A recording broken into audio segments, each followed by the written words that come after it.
एक हाथ में रसगुल्ले का मटका और दूसरे हाथ में 2 रोहू मछली लेकर गोपू बहुत खुशी खुशी ट्रेन में चढ़कर बैठा। आज उसे जाना था अपने घर गोपालपुर और वहाँ पर उसकी नई नवेली पत्नी इंतजार कर रही थी। गोपू बहुत खुश था। ट्रेन में हल्की हल्की हवा के झोंकों से गोपू को बहुत अच्छा भी लग रहा था। गोपू के सामने एक बूढ़ा आदमी बैठा हुआ था। ट्रेन चलते चलते अचानक से रुक गई। काफी देर हो गए। ट्रेन जब फिर से शुरू नहीं हुई तो गोपू परेशान होने लगा क्योंकि शाम के 6 बज चुके थे। अरे ये ट्रेन स्टार्ट क्यों नहीं हो रही? अरे ओ काका, सोए पड़े हो तब से, ये ट्रेन क्यों नहीं चल रही? अरे भाई, कुछ खराबी आ गई होगी रेलवे लाइन में। ये तो रास्ता ही ऐसा है, यहाँ कई बार खराबी आ जाती है। कहाँ जाना है तुम्हें जो इतने उतावले दिख रहे हो? अरे काका, मुझे जाना है गोपालपुर। गोपालपुर? लेकिन वहाँ तो रात हो जाएगी। हाँ तो क्या हुआ? अरे गोपालपुर में रात होनी अच्छी बात नहीं है, तुम मत जाना। फिर रात अगर हो गई तो स्टेशन पर ही रुक जाना। ये बुढ़ा लगता है सठिया गया है। ठीक है काका, देख लूंगा मैं जब वहाँ पहुँचूंगा। पहले ये ट्रेन शुरू तो हो। हालांकि थोड़ी देर बाद ट्रेन स्टार्ट हो गई फिर से, लेकिन काफी रात हो गई जब ट्रेन गोपालपुर स्टेशन में पहुंची। वहाँ स्टेशन पर भी कोई नहीं था। हाथ में मछली और रसगुल्ले का मटकी लिए गोपू इधर उधर देखने लगा। अरे यहाँ तो कोई भी नहीं है, जाऊंगा कैसे गोपालपुर? ये रास्ता तो पैदल जाने लायक है नहीं, काफी दूर है। वो 2 रिक्शा वाले दिख रहे हैं, जाता हूँ उसके पास। गोपू रिक्शा वाले के पास पहुँचा। अरे ओ भैया, गोपालपुर ले जाओगे क्या? अरे नहीं भैया, क्या बात करते हो? हाथ में ये सारी चीजें लेकर गोपालपुर जाने की बात कहते हो? दिमाग तो सही है। सुनो बाबू, यहीं रह जाओ, स्टेशन पर रात गुजार लो, सुबह जाना। पीछे वाले रिक्शा चालक ने मना कर दिया गोपू को, लेकिन आगे वाला बोल पड़ा। अरे भैया, कहाँ जाना है? गोपालपुर ना? चलो मैं तुम्हें छोड़ दूंगा, लेकिन मेरी एक शर्त है। पैसे लगेंगे 5 गुने, 50 रुपए लगेंगे। अरे ठीक है, मैं दे दूंगा 50 रुपए। कम से कम इस रात में मैं स्टेशन पे क्या करूंगा, घर तो पहुंच जाऊंगा और ये मछली भी खराब हो जाएगी। हाँ, लेकिन एक बात और है, मेरी दूसरी शर्त भी है। अरे बताओ क्या शर्त है? मैं गोपालपुर के वो जो झील है ना, उस झील के पहले ही तुम्हें उतार दूंगा। ठीक है भैया, उतार देना, मैं वहाँ से पैदल चला जाऊंगा। अरे बाबू, मत चढ़ो इसके रिक्शा में, ये पैसे के लालच में तुम्हारी जान खतरे में डाल रहा है। मत सुनो बाबू, रुक जाओ बाबू। तब तक रिक्शा वाले ने रिक्शा बढ़ा दिया था और गोपू को कुछ खास सुनाई दिया नहीं। अच्छा, एक बात बताओ, वो जो दूसरा रिक्शा वाला था वो क्यों नहीं लेकर आया? मैं तो ये पैसे उसे भी दे देता। अरे बाबू, छोड़ो उसकी बात। वो रात में आलसी, निकलना नहीं चाह रहा होगा, इसलिए उसने तुम्हें छोड़ दिया। मैं तुम्हें छोड़ रहा हूँ ना। अच्छा, गोपालपुर में कहाँ जाओगे? वो महेश मुंशी है ना, उन्हीं के यहाँ।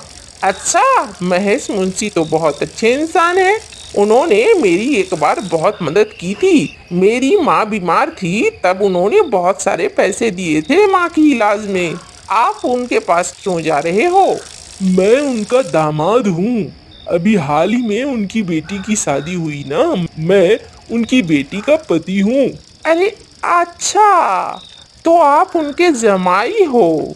हाँ, चलो जब आप मिलोगे तो फिर कहना मेरे बारे में कि मैं मिला था। बाकी तो भगवान की मर्जी, ऊपर वाले की मर्जी के अलावे तो कुछ होता नहीं है। लो, अब ये आगे झील है, मैं आगे नहीं जाऊंगा, आप चले जाओ। गोपू उतरा। गोपू ने पैसे दिए और गोपू आगे बढ़ने लगा।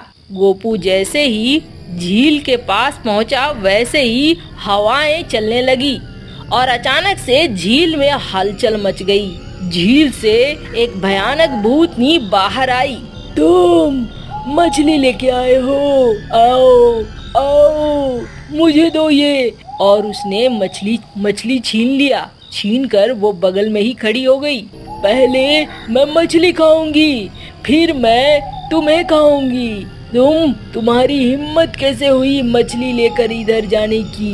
अब तो गोपू पूरा डर गया। गोपू के हाथ से रसगुल्ले का मटकी भी छूट गया। मैंने कुछ नहीं किया, मुझे जाने दो। मुझे क्यों मारोगी? मैंने क्या कर दिया है? ओह, यही बात वो कह रहा था रिक्शा वाला, मुझे समझ में नहीं आया था। अरे ओ बाबू, अरे ओ बाबू, जल्दी से फेंको मछली छीन कर तालाब में और यहाँ से निकलो। पीछे से वही रिक्शा वाला आया और गोपू को कुछ समझ में नहीं आया। गोपू ने भूतनी के हाथ से मछली छीनी, वापस तालाब में फेंक दिया। मछली को तालाब में जाता देख भूतनी उसके पीछे दौड़ी। इतने में रिक्शा वाला वहां आकर रुका, रिक्शे में गोपू को बिठाया और वहां से लेकर भाग निकला। चलाते चलाते तो मेरी हालत खराब हो गई। बाबू साहब, अरे जब तुम्हें पता था तो तुमने क्यों मुझे यहाँ छोड़ा? तुमने मेरी जान क्यों जोखिम में डाली? बाबू साहब, माफ कर देना, पैसे की लालच में आ गया था।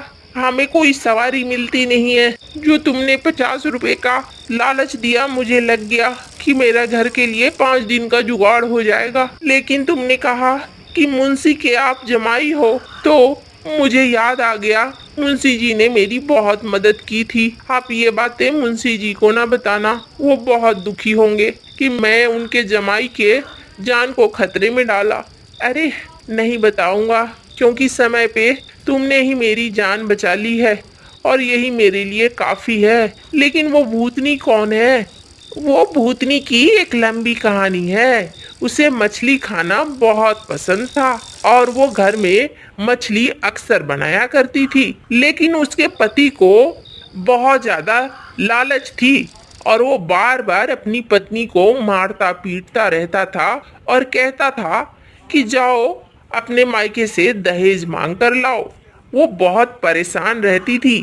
अंत में उसके पति ने बहुत खतरनाक कदम उठाया और उसके गले में घड़ा बांधकर इसी झील में डुबो दिया और वो मारी गई। मरने के बाद भी वो भूतनी बनकर इसी झील में रहने लगी और सबसे पहले उसने अपने पति को ही मारा, जो एक दिन मछली लेकर आ रहा था और इसी रास्ते से गुजर रहा था। उसने मछली भी छीन ली और पति को भी मार दिया। उसके बाद से कई लोगों के साथ ऐसा हुआ, जिसके बाद लोग अब इस जगह पे आते नहीं हैं। इसीलिए आपको उस पुराने रिक्शा वाले ने मना किया था। आप चूंकि नए हो तो आपको पता नहीं चला। लेकिन बाबू, एक बात है, अब रात हो गई है, मैं वापस उस झील से अपने घर नहीं जा सकता।